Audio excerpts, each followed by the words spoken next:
What's up, guys? Today we're going to be talking about Bitcoin and the cryptocurrency market as a whole because, as you all know, Bitcoin is what determines how the cryptocurrency market is performing, and you can't have one without the other. You know how it goes, guys. So today we're going to be talking about Bitcoin. A lot of things are happening in the news with Bitcoin right now that I wanted to share with you guys, just to give you an idea of how I take a look at things and how I break it down in my mind to say, okay, now is a good time or now is not a good time to be looking at the market. There are a lot of these articles right now that kind of clash with one another. And so you have to be able to pick apart which ones are showing real data and which ones are just opinion pieces that are fluff out there trying to get clicks. So the first one that I want to share with you guys was on cryptomode.com, and it's titled Bitcoin hash rate records new all-time high, mining difficulty to follow soon. So if you look at on-chain data, this is absolutely correct. We're seeing a huge influx of miners, and the difficulty is definitely going up. And so this article is making the claim that this is a good thing for Bitcoin. This is going to bode well for the market. And while this is a great thing for Bitcoin, it means that the security of the chain is going up. I don't necessarily believe that it's a good thing for the market at this time. There are too many other factors in the market that we'll be going over here in a second that play into the price that has nothing to do with the mining of the project itself. Now, this does show that there are more people putting money into infrastructure and trying to, I guess, gain capital from mining Bitcoin, but that doesn't necessarily mean that there's more people out there going out to buy Bitcoin. So you really have to make that distinction with articles like this. The next article that I wanted to share with you guys is on beincrypto.com. On-chain indicators suggest Bitcoin has reached a market bottom. Now, you really have to take articles like this with a grain of salt. Any article that says this is a market bottom or this is a market top, you really have to do your research and understand that there have been hundreds of these articles over the past few months making these bold claims saying we've reached a bottom or we've reached a top. You really have to take a look at this and tell yourself, okay, am I really going to listen to this one article saying that the market has reached a bottom? And the answer that you should be telling yourself is no. You should be looking at all indicators, both macro and micro. And then also, I'm not a big fan of technical analysis myself. I'm more of a fundamentalist, but that's just me. You can do whatever you want, but this is definitely a TA type indicator. So hash ribbons is what they're talking about. It's the 30 and 60 day simple moving averages that they take account for this indicator, and they determine that if the hash rate is going up in a certain amount of time and miners are not selling, then that is a bullish trend. But I don't necessarily agree with this indicator. I think it's kind of one of those indicators that is an outlier that I just not a big fan. The next article that I wanted to share with you guys is on beincrypto.com as well. So the same exact website that we just looked at saying that the bottom of the market is in has another article today that states short Bitcoin products continue to dominate low volume inflows. So this is very bearish, saying that the shorting products that are available now for Bitcoin just continue to go up and volume is incredibly low. So to read that last article saying that the bottom is in, and then to go to this article that's literally on the same website saying that shorters are out in force right now, really contradicts the last article that we took a look at. So, this is what I'm talking about, guys. You really have to look at the bigger picture with this and determine whether or not that's just a fluff article that is trying to get clicks, or if it's a real article that has valid claims. So, next article is also in bncrypto.com. It's titled Economists Split on US Recession. So, what now, Bitcoin?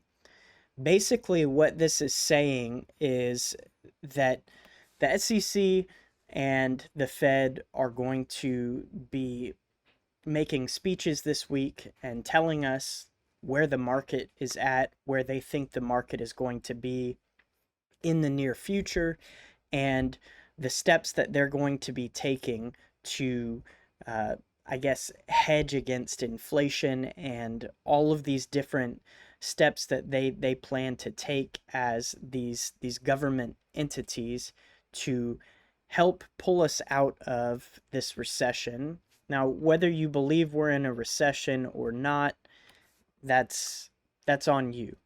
We're definitely in a recession as far as I'm concerned, but there are some people that are still trying to fight that idea, saying that we're not quite in a recession yet. With inflation at all-time highs on a lot of different products, I think it's very safe to say that we are in a recession. And so this article is talking about how Bitcoin will perform in a recession. And it's an interesting article. I've talked about this quite a bit on my channel before, but I just want to throw out my quick 2 cents on this.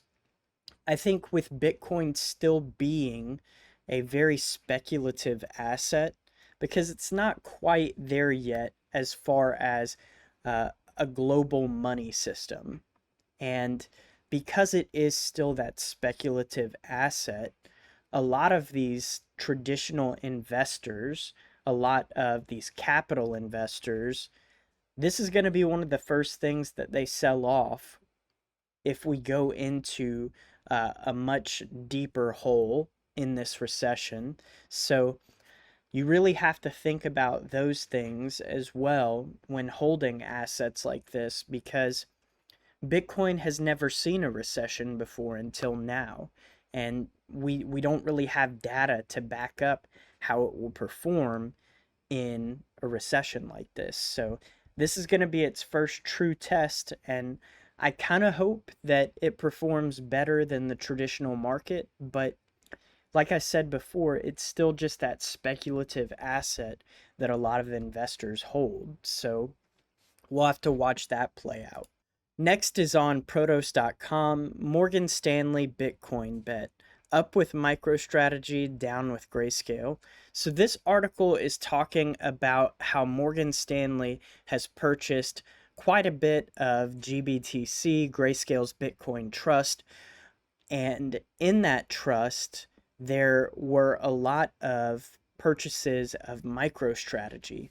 Along with that, a lot of Bitcoin has been held in that company. And because of that, a lot of these purchases happened before the bull run last year in 2019, 2020. So we saw that huge bull run, and back in 2019, 2020, the price was still relatively low on Bitcoin. And so they're still in quite a bit of profit. However, they've sold off quite a bit of their MicroStrategy holdings during the bull run, and they secured those profits. So Morgan Stanley has done incredibly well with their holdings, I believe. They've obviously been taking a look at all of these factors and determining what they should hold and what they should sell, and it's been very effective for them. The next article that I wanted to share with you guys is on cryptopotato.com. I've never heard of this website before, but this isn't the only place that had an article about this topic. UK's new prime minister advocated for pro-crypto regulations. Now, I took a look at this and I saw that she posted a tweet in 2018. So Liz Truss is the new prime minister in Great Britain, and she posted a tweet in 2018, very early 2018. So this would have been like the start of the bear market of 2017, and she was making this tweet about cryptocurrencies and advocating for cryptocurrencies, the technology. I haven't been able to find much else that she wrote about other than this one tweet. So, this article, again, you have to take a look at this at face value and say, okay, yes, this article is not wrong. She did make a tweet about this in 2018, but that was 4 years ago, and she hasn't really said much about it since then. Now, hopefully, she still is pro crypto, but it's really hard to determine that based on one tweet that she wrote 4 years ago. The next article that I wanted to share with you guys is on finbold.com. It is titled Bitcoin Projected to Become the First Monetary System to Hit Net Zero Emissions by 2024. They're saying December of 2024 in this article, but they're saying by March of next year that we'll hit 72.7% of zero emissions. Essentially, what they're saying is that a lot of Bitcoin miners are using these alternative methods for power that aren't fossil fuels. And that's what this entire article is talking about.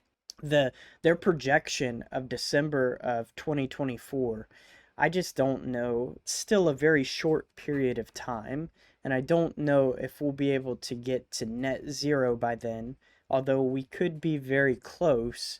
But there are just those people out there that are never going to want to switch to green energy, and you're not going to change their mind about that. So, again, I take this with a grain of salt. The next article that I wanted to share with you guys is on u.today. And again, I've never heard of this website before. This is an opinion piece. It says Bitcoin is ready for big move with major macro events coming this week. And this kind of article I'm really fond of because they're taking a look at the same things that I am, and they're determining that, with the events that are happening this week with the Fed and the SEC, they think that we're going to have a macro downturn of Bitcoin, and we could see a potential drop of close to 10%. And I kind of agree with this. I think with the way we've had such low volume with the products for shorting Bitcoin that have popped up recently, and with the SEC and the Fed coming out to say that they are very bearish on the market, I think we're going to see another downturn here. So I tend to agree with this, but again, I want to reiterate that you should take all of these articles with a grain of salt. And I'm just a guy on YouTube making videos to share with you guys. I'm not a financial advisor.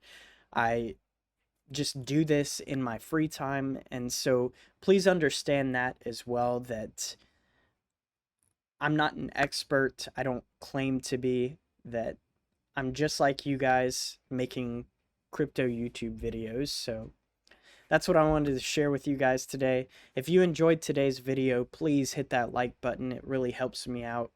And if you haven't already subscribed, please do so. That helps my channel grow. But that's going to be it for this one, guys. Thanks for watching. Crypto Clay out.